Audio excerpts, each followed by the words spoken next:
오늘 둘째 날 주제 제목입니다. 실증의 정체, 실증의 정체입니다. 따라합시다. 실증의 정체. 실증의 정체. 오늘 놀라운 하나님의 자비하심이 우리 성도님들과 함께 있기를 축복합니다. 아멘. 실증에는 실제적 원인이 있습니다. 겉으로 보여지기에는 그렇게 심각하지 않을 수 있는데 실제적인 정체는 따로 있는 거예요. 이것은 꼭 감기 증상과 같아요. 몸이 으슬으슬 춥고 목이 붓고 어질어질 한다고 모두 감기가 아니거든요. 근데 우리는 일단 어질어질하고 목이 부으면 감기약부터 먹어요.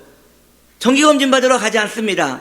왜냐? 당연히 감기려니 하고 일단 소염제 먹는 거예요. 대부분 사람들이 이러한 증상을 감기로 여겼다가 나중에 큰 병이 걸렸을 때에 늦게 병원을 찾는 경우들이 있습니다. 이 신앙생활의 실증도 마찬가지예요. 수면적으로 드러난 증상으로는 그 실제적 원인을 알 수가 없는 것이지요. 오늘 우리는 이 실증의 가면을 벗기고 실제적 원인을 한번 살펴보려 합니다. 먼저 첫 번째 실증의 첫 번째 원인은 무엇입니까? 인간의 부패성입니다. 인간의 부패성. 인간 안에 원래 죄를 사랑하는 마음이 있어요. 여러분, 우리가 예수를 믿어도 아직도 세상을 사랑하는 마음이 있어요. 의심하지 마세요. 있습니다. 우리 안에 있어요. 그래서 성경은 우리에게 이렇게 말합니다. 본질상 진노의 자녀라 말합니다. 너무나 슬픈 말이죠. 본질상 바꿀 수 없다는 거예요. 본질상 진노의 자녀라고 합니다. 그러한 인간이 회심하고 중생을 받았다고 하여 죄를 사랑하는 마음이 순간 사라지는 것이 아니라는 것이죠. 언제나 기본적으로 죄에 복종하고 싶은 우리의 욕구가 우리 안에 이런 말 사투리를 여나 드글드글 이런 게 우리 안에 가득한 것입니다. 우리의 육신은 하나님의 도구로 부르심을 받았지만 하나님의 편은 아닌 것이에요. 이 육신은 하나님 편이 아닙니다. 하나님의 도구로 부르심을 받았으나 하나님 편이 아니에요. 기회만 되면 다시 옛날로 회개하고 싶은 마음이 늘 있는 것이죠. 그러므로 성도는 노력하지 않으면 우린 다시 육신의 정욕으로 끌려가게 되는 것입니다. 이것이 바로 성경이 말하는 인간의 이해입니다. 그러므로 신앙생활은 어떻게 해야 돼요? 결국 뜨겁든지 차갑든지 둘 중에 하나만 해야 돼요. 중간은 있을 수 없습니다. 죄를 사랑하든지 하나님을 사랑하든지 이 둘 중에 하나만 해야 합니다. 이 둘 중에 무엇을 선택하십니까? 주님을 사랑하는 우리 치유나무교회 성도님들 되시길 축복합니다. 죄를 사랑하는 데 있어서 우리는 실증이 발동되지 않아요.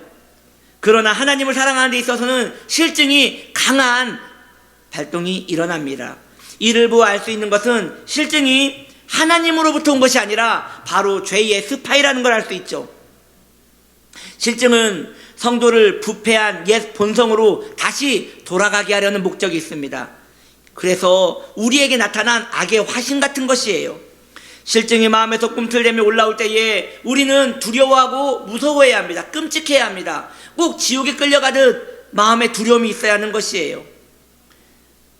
그러므로 그 목적이 하나님과 원수된 이 실증을 우리는 이 부패한 인성에서 찾을 수 있는 것입니다. 두 번째입니다. 실증의 두 번째 원인은 무엇입니까? 따라합시다. 인간의 불완전함. 인간의 불완전함. 우리는 불완전합니다. 하나님만 오로지 완전하십니다. 네. 그 외의 모든 피조물은요 불완전해요. 여러분 불완전합니다. 천사를 봅시다. 천사 얼마나 완전한 존재입니까? 그런데 피조물이에요. 그래서 천사는 선악과를 따먹지 않았음에도 타락했습니다. 이것이 천사예요. 모든 피조물은 완전하지 않기에 천사일지라도 온전하지 않아 타락하는 것이에요. 최초의 인간 아담과 하와도 타락하였습니다. 그런데 우리가 여기에서 한 가지 생각해 볼 게 있어요. 그들은 선악과를 따먹었기 때문에 타락했을까요? 아니죠. 이미 그 전에 뱀의 이야기를 듣고 그 마음에 하나님을 반역하고자 하는 왜곡된 호기심이 그 마음에 가득했던 것이에요. 선악과는 그 왜곡된 호기심의 결과일 뿐입니다. 이것이 바로 불완전한 인간의 모습인 거예요. 그러므로 이러한 불완전한 인간이 어떻게 실증을 내지 않고 완전하신 하나님을 섬길 수 있는 것입니까? 이것은 우리가 하나님께 완전한 그 하나님께 나아갈 수 있는 유일한 방법이 있습니다. 그것이 무엇입니까? 하나님의 사랑입니다. 인간이 완전함으로 나아갈 수 있는 유일한 방법입니다. 하나님의 사랑입니다. 이게 무슨 이야기냐? 하나님은 사랑 자체이십니다. 성도가 하나님을 사랑하면 그 영혼 안에 하나님의 사랑이 채워집니다. 할렐루야. 하나님의 사랑이 채워지면, 여러분, 하나님의 사랑이 채워지면, 잘 들으셔요, 더 슬퍼지고요, 더 아파하고요, 더 약해집니다. 그게 사랑의 성향이에요. 뭐라고요? 더 슬퍼지고요, 더 아파하고요, 더 약해집니다. 그래서 엄마하고 자녀하고 싸우면 누가 이겨요? 자녀가 이겨요. 왜? 힘이 없어서요? 아니요, 더 사랑해서요. 이게 사랑의 성향인 것이죠. 그래서 요즘 이 자리에 없어서 하는 말인데 예진이가 계속 이기는 것 같아요. 이러한 사랑의 특징들이 성도를 온전한 하나님의 사람으로 만들어주는 것입니다. 반대로 하나님의 사랑과 멀어진 성도는 어떻게 되느냐? 사랑이 떠나갔기에 딱딱해집니다. 고집스러워집니다. 자기만 합니다. 자기만 사랑합니다. 이것이 하나님의 사랑이 없는 성도의 특징인 것이에요. 하나님의 사랑이 자리 잡아야 할 성도의 영혼에 실증이 가득 차게 되면 자기만 사랑하는 하나님과 상관없는 그러한 성도가 되는 것입니다. 하나님은 우리에게 실증을 느끼지 않습니다. 할렐루야. 여전히 우리는 죄인이며 하나님을 슬프게 합니다. 그럼에도 불구하고 하나님은 우리에게 놀랍게도 실증을 느끼지 않습니다. 이것이 하나님의 사랑입니다. 하나님의 사랑은 지치지 않고요, 오래 기다리시고요, 계속 기다리십니다. 계속 기대하십니다. 그 속에 실증은 있을 수 없는 것입니다. 이러한 하나님의 사랑을 우리는 소망해야 합니다. 주님의 사랑을 내 안에 허락하시어 내 안에 실증이 모두 사라지게 하여 주옵소서라고 간구해야 할 것입니다. 저는 여러분에게 실증의 정체가 인간의 부패함과 불완전함이라고 말씀드렸습니다. 그렇다면 이 실증을 이길 수 있는 구체적인 방법에 대하여 이제부터 말씀드리려고 합니다. 그 첫 번째입니다. 실증을 이길 수 있는 첫 번째 방법은 무엇입니까? 따라합시다. 온전함을 추구합시다. 아멘. 큰 산불이 일어나면요, 작은 불은요 헬기로 물을 뿌립니다. 그런데 너무도 큰 산불이 일어나면 맞불을 놓아서 불을 끈다고 합니다. 더 이상 태울 것이 없도록 그 불에 갈 길을 막아버리는 것이지요. 실증이 일어날 때 여지를 두지 말고 신앙의 불길로 같이 맞불을 놓아야 돼요. 이것이 온전함으로 나아가는 성도의 이 실증의 대응 방법인 것이에요. 우리는 불완전합니다. 그러나 또한 온전합니다. 이게 무슨 말이냐? 우리는 이 땅에 살고 있습니다. 그러나 우리는 하늘의 시민권자입니다. 아멘. 그러므로 성도는 불완전하지만 온전한 것이에요. 이것은 우리의 믿음을 사용해야 함을 말씀드리는 것입니다. 실증은 우리를 모든 부분에서 포기하게 합니다. 다 하기 싫게 하고 너는 불완전한 존재라고 우리를 누그러뜨립니다. 그러나 성도의 믿음은 나는 못하지만 하나님은 할 수 있습니다. 이렇게 나 자신에게 믿음으로 힘을 주는 것이에요. 이것이 승리의 비결인 것입니다. 나는 불완전하지만 나는 온전함을 추구할 수 있고 이것을 주님은 온전함이라 인정해 주십니다. 우리가 온전함을 추구할 때 더 이상 야근거리며 찾아오는 영적인 이 실증이 더 이상 다가올 수 없는 거예요. 왜냐? 우리가 맞불을 놓았기 때문이죠. 그러므로 성도의 마음에는 죽으면 죽으리라 라는 그런 결단이 늘 있어야 하는 것입니다. 적극적인 공격이 오히려 철저한 방어가 되는 것이지요. 그러기 위해서는 성도는 전투적 신앙관을 가져야 하는 것입니다. 신앙은 전투이며 치열한 훈련으로 만들어집니다. 실증은 당연히 있는 것이지만 그것을 인정해 주는 것이 아니라 또한 묵살하고 나의 신앙의 의무를 묵묵히 이 실증을 밟고 지나가는 것이죠. 전차 바퀴는 무한궤도라고 합니다. 그래서 앞에 어떠한 장애물이 있어도 그것을 넘어간다고 해요. 그게 전차의 무서움이죠. 마찬가지입니다. 성도의 신앙의 바퀴는 무한궤도여야 합니다. 실증이 있어요. 어떻게 해야 돼요? 그냥 지나가는 거예요. 높아요. 어떻게 해요? 그냥 지나가는 거예요. 위험해요. 그런데 어떻게 해요? 그냥 지나가는 거예요. 무한궤도. 할렐루야.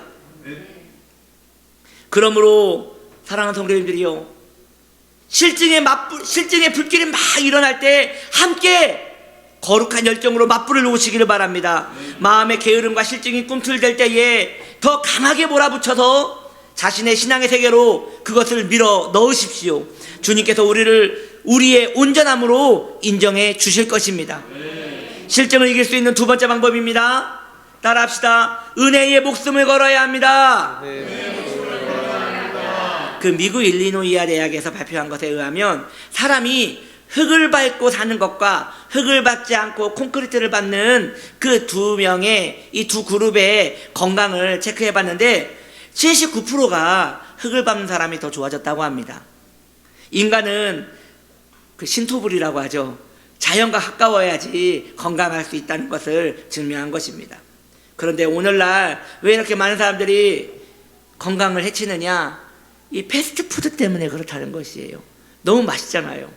이걸 먹을 때 혈관병이 걸리고 그리고 당뇨와 비만이 걸려서 우리의 생명을 위협하는데 이것들을 끊어야 한다는 것이죠. 여러분, 땅을 밟고 몸에 좋은 거 드시기 바랍니다. 지금도 듣지 않았습니다. 채소 많이 드시고 몸에 좋은 거 많이 드시기 바랍니다. 그래서 우리 지훈나무교회 성도들 좀 오래 봤으면 좋겠어요. 병원에서 보지 않고 오래 봤으면 좋겠어요. 이것은 영혼의 문제에 있어서도 마찬가지입니다. 성도에게도 삶의 문제는 여전히 있습니다. 재정의 문제, 가정의 문제, 건강의 문제가 똑같이 있습니다. 그러나 성도에게 이러한 문제가 생기는 이유는 사실 결국 은혜가 멀어졌기 때문인 것이에요. 흙에서 멀어졌기 때문인 것이에요. 그래서 건강을 해치게 된 것이죠. 하나님의 은혜에 가까워지면 더 이상 문제는 문제가 되지 않습니다. 왜일까요? 하나님의 은혜는 성령의 작용이기 때문입니다. 여러분, 이 문구를 좀 기억해 주시기 바랍니다. 하나님의 은혜는 무엇이라고요? 성령의 작용입니다. 이것은 무엇을 말하느냐? 다음이요. 하나님의 은혜가 임하면 성도는 그 모든 본성에 영향을 받게 됩니다. 모든 본성에 영향을 받아요. 그냥 내 영혼의 본성을 받는 게 아니고 내 예배 자세의 본성을 받는 게 아니라 온몸과 영혼과 내 육신 모든 것에 영향을 받게 되는 것이에요. 그렇게 해서 어떻게 되나요? 그 다음이요. 그 본성 안에 정서가 이제 하나님을 사랑하게 되는 것이지요. 이렇게 되어질 때까지 우리는 은혜를 사모해야 하는 것입니다. 그러면 이 모든 것이 분명해지는 거예요. 이 분명한 정신 속에는 그 어떤 실증도 있을 수 없습니다. 그 이유는 모든 목적이 분명해졌기 때문이죠. 내가 왜 살아야 하는지에 대한 의미로 충만해졌기 때문입니다. 그러므로 다음이요. 의미로 충만한 사람은 삶보다 정신이 무겁기에 삶을 넉넉히 이길 수 있습니다. 그러면 여러분, 인생이 무거워요? 그것은 지금 정신이 가벼워서 그런 거예요. 삶이 무거운 이유는 정신이 가벼워서 그런 거예요. 우리의 정신이 하나님의 영혼의 사랑으로 가득 차면, 무거워지면 삶은 그만큼 가볍게 느껴지는 것입니다. 그러므로 성도는 은혜에 거하는데 모든 것을 걸어야 합니다. 실증이 우리의 발목을 잡는 이유는 우리가 은혜에 대한 진지함이 두리뭉실하기 때문이에요. 그저 은혜 받으면 그만, 못 받아도 그만, 이런 식으로 은혜를 받으려고 하니까 그런 거예요. 주님, 내게 은혜를 주시지 않으려거든 내 생명을 거두고 하시옵소서 라고 그렇게 목숨을 걸고 나아가야 하는 것이죠. 세 번째입니다. 실증을 이길 수 있는 마지막 방법입니다. 무엇입니까? 따라합시다. 마음을 지키십시오. 아멘. 다른 죄들은 순간의 충동으로 죄를 지을 수 있어요. 그러나 실증은 다릅니다. 죄를 지원하는 실증은 매우 서서히 마음에서 자신의 자리를 확장해 갑니다. 그러므로 자신의 마음을 살피는 성도는 자신 안에 서서히 밀고 들어오는 영혼의 실증을 그 실마리부터 끊어낼 수 있는 것이지요. 이 문제는 생각보다 심각한 문제입니다. 그 이유는 영혼의 실증이 내 마음의 실제적인 주도권을 잡는 데에는 나의 허락이 있어야 하기 때문이에요. 나의 허락이 없으면 실증이 내 마음에 들어올 수 없습니다. 누가 문 열어준 거예요? 주인장이 열어준 거예요. 신앙생활에 실증이 찾아올 때 작은 증상들을 포착할 수 있어요, 없어요? 있어요. 여러분, 우리가 다 압니다. 처음에 왜 이러지 하면서 슬금슬금 내 안에 이렇게 뿌옇게 오는 그걸 느낄 수 있어요. 그런데 그게 왜 계속 내 안에서 무럭무럭 자라가느냐? 내가 눈을 감아 주었기 때문이에요. 그러므로 실증이 내 안에 자리를 잡는 것은 공범이 있었다는 것이죠. 그 공범이 나라는 거죠. 그러면 그 징그러운 것을 왜 우리는 눈을 감고 문을 열어줬을까요? 바로 거룩과 경건에는 그 대가가 따르기 때문입니다. 거룩하기 원합니까? 하나님을 사랑하기 원합니까? 거기에는 대가가 따릅니다. 우리 그걸 알고 있기 때문에 그냥 실증에 내 마음을 문을 열어주는 것입니다. 자신을 부인해야 하고요. 자신의 익숙한 죄에서 돌이켜야 하고요. 이러한 것들이 정리되기 싫기 때문에 영혼의 실증을 내 마음을 열고 받아들인 것입니다. 그러기에 한번 들어온 이 마음의 실증은 쉽게 사라지지 않습니다. 왜요? 내가 열어줬거든요. 내가 열어줬기 때문에 나가지 않는 것이에요. 그러므로 일찍부터 마음의 동기와 상태를 살펴야 하는 것이에요. 그 좋은 방법이 매일 기도 생활을 하는 것입니다. 매일 기도를 하면 매일 마음의 상태를 살펴볼 수 있습니다. 그러면 능히 실증감이 오기 전에 자신을 새롭게 하여 이 덫을 밟지 않을 수 있는 것이지요. 이제 말씀을 정리합니다. 실증의 정체 두 가지가 있다고 하였습니다. 인간의 부패와 인간의 불완전함입니다. 실증을 이기는 세 가지 방법이 있다고 하였습니다. 온전함을 추구합시다. 은혜에 목숨을 겁시다. 마음을 지킵시다. 실증에 잠시 당하지 마시고 우리 귀한 성도님들 은혜로 마음을 새롭게 하는 이 집회 되어서 이 3일이 잘 지난 다음에는 우리 안에는 모든 실증이 뿌리채 뽑혀서 마음을 새롭게 주님께 헌물로 드리는 복된 우리의 영혼 되기를 축복합니다. 기도합니다. 하나님 아버지, 이 시간 우리가 실증을 미워합니다. 다시 주님을 사랑하기 원합니다. 주님 맞불을 놓아 대적하기 원합니다. 우리 안에 오랫동안 자리 잡고 집 짓고 살았던 이 실증을 주님 오늘 쫓아내게 하여 주시옵소서. 예수님의 이름으로 기도드립니다. 아멘. 이 시간 우리 말씀을 생각하며 자신의 마음에 회개할 제목이 있거든 여러분 회개하며 주님께 부르짖기를 바랍니다. 이 시간 우리 주님의 이름을 불러 기도합니다.